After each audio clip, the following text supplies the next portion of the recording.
on media and mic right now, so if you cannot hear my microphone, that means it is broken. Contact my email. My email is kvcmo@gmail.com. So contact me if it's not working. Don't contact me if it's working.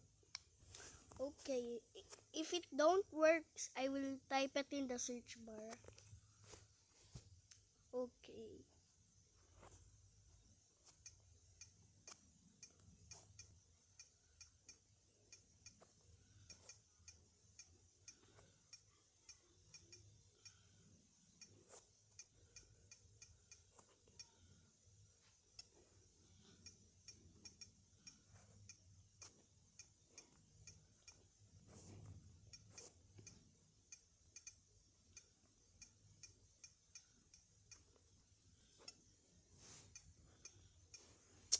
Okay.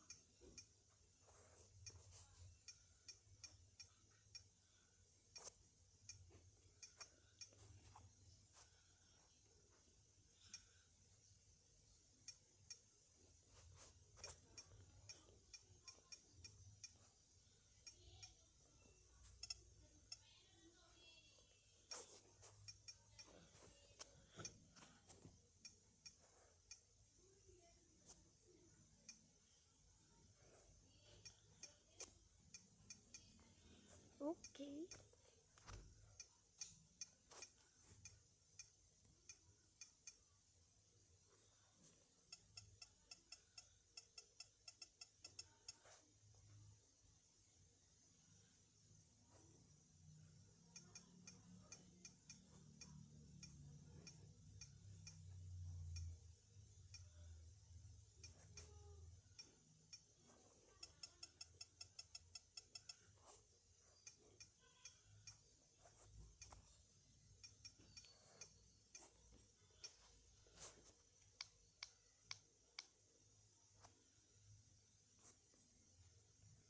Okay, so now guys, I'm gonna show you if there is my ringtone. My ringtone, I will show you. But my ringtone may not work. Let me show you. I downloaded this ringtone from Zedge. I will get back on the video later.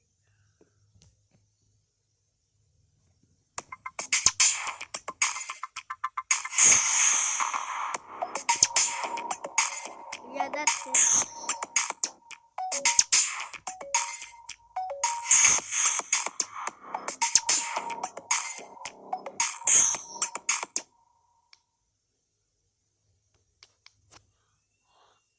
Okay, I guess so. Let's play Minecraft first. I will show you later how I got that that glass thing icon on my tablet. Like, wait, later. First, you gotta have to install FineLock in your tablet or phone. Make sure you're not installing it in a different device. You should be just using a Samsung device, because if you're using a different device, please don't install it. It might it might break your device. What the? Dismiss. Mob maze. Join game. I will join. I'm trying to join, but why can I not join? Fine, I'll just show you my. I'll just show you my how to do this icon on your tablet. First, you gotta install FineLock. You open FineLock. After, you will see U apps, and now install Whole Theme Park or Good Luck. After you install Theme Park, go to the app. Now wait for it to load. And now after you press on the icon one, may press on the icon, press the create new one. Okay, so when you press the shape like the plus button, now choose shapes, or you rather choose shapes, the one that is recommended. Choose effects. Now, press glass. Now you can see all of it are glass, right? Now hit the download button. Once you press the download button, there it will load. Wait for it to load and press on the icon that you want to install. Press on that icon, but like this. Press on that. Press apply. Now it's gonna be applied to your icons. After you go home, your icons will look like that, like glass. And I will show you all of the features of FineLock. Now, if you want to change your volume panel into this, here's how. First, go to FineLock again. Install sound resistant. Once you install it on APK mirror, press customize volume panel. You can make it there or in here or left or right. So once you want to put it in the left, if you want to customize it, make your own flex volume UI. So if you want knob or a bar, press bar or knob. But if you choose this, that means if you choose this, it will look like this. So once you press the one that you want, so I want this one, right? So after you do that, it will happen to your volume. I want to keep that. Okay, so now if you want to delete your shot after you take a screenshot like this. If you take a screenshot and if you accidentally take a screenshot, you can actually delete it. First, go to FineLock and install Multistar. And press on the search for the wait, I think I'm on the wrong one. I think I'm on the wrong one. Okay. Oh, it's Nice Shot. So press on install Nice Shot first. Okay, so now if you want to turn on the delete button, press on. But if you want to turn it off, you cannot delete it. Like literally. Now, wait. Now, if you want to change the navigation bar, here's how you can do it. First, install navbar on FineLock. Press on Navistar. And once you see install it, you will see all of these icons. If you want to change it to this one or this one, like that. So if you want a new one, that means you can change there is a custom of navigation bars. Don't worry. If you create a new one, and if you create a new one again, the old one will be still there.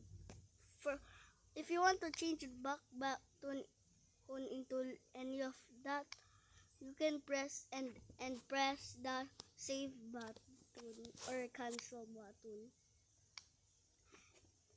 And now here's how you can and every time and here's how you can turn your notifications like this. First, go to edge lighting. Why is it? Oh my gosh. Now press set custom style.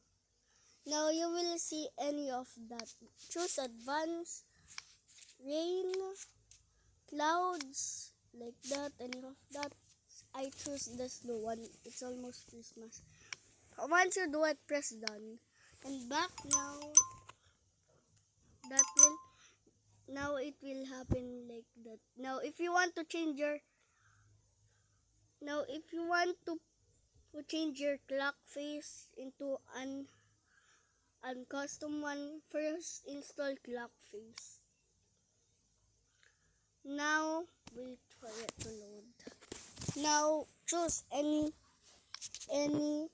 clock face you want to install on your tablet. Once you install it, you will see this kind of clock face. Even if it's for a smartwatch, for a Samsung smartwatch, you can still install it on your tablet. Okay, you can even create your own. Okay, that's why is my okay. Here's how you can input your icons into like a circle. First, go to Find Lock and go to Home App.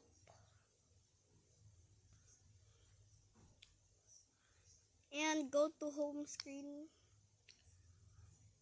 and turn on the DIY home screen like that. And if you want to blur your background in that thing, look at this. You can now blur it. If you blur it into like this, look what will happen to this.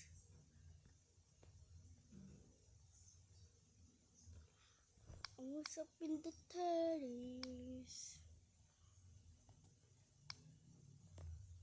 And look what will happen.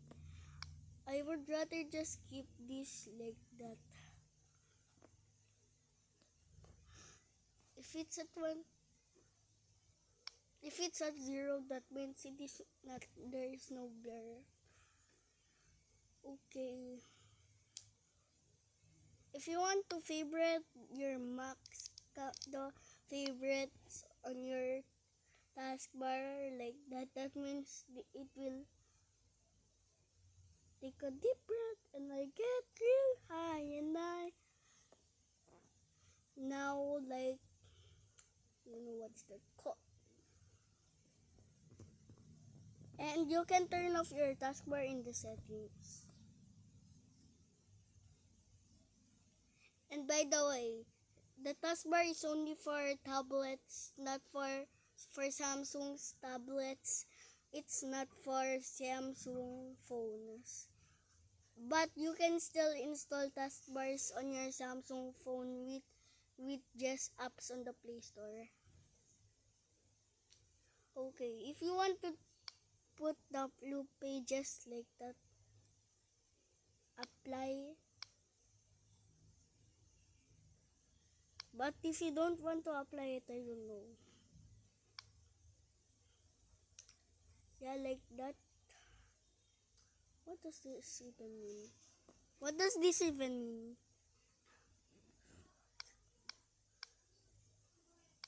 I was up in the 30s. I'm not 30. App icon setting. I think it was in the 95. Think apps list and app. If you change it to like that, it will just be 6. 1, 2, 3, 4, 5, 6. Count that. If you want to turn it into 12, that it will be like that now. Isn't it so cool?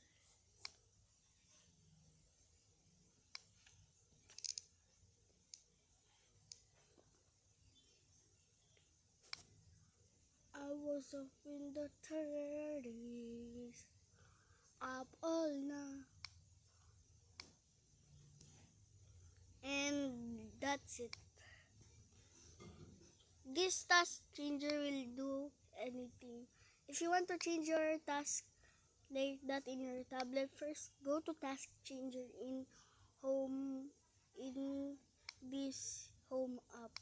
Now press that. If you want to be it tilt stack, it will be tilt stack. But if you want to be it grid, grid. But if you want to with vertical list, it will be like that. But if slim list, it will be like that. Okay, vertical list. I choose that. Now, if you want to turn the search bar off, there's no search bar. But if you want to turn it on, there's a search bar.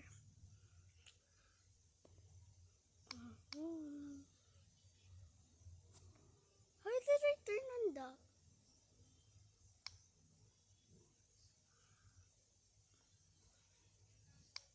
Yeah, so, oh guys, thank you guys for watching, and I hope you guys have a great day, and don't forget to subscribe, and see you guys next time. Bye!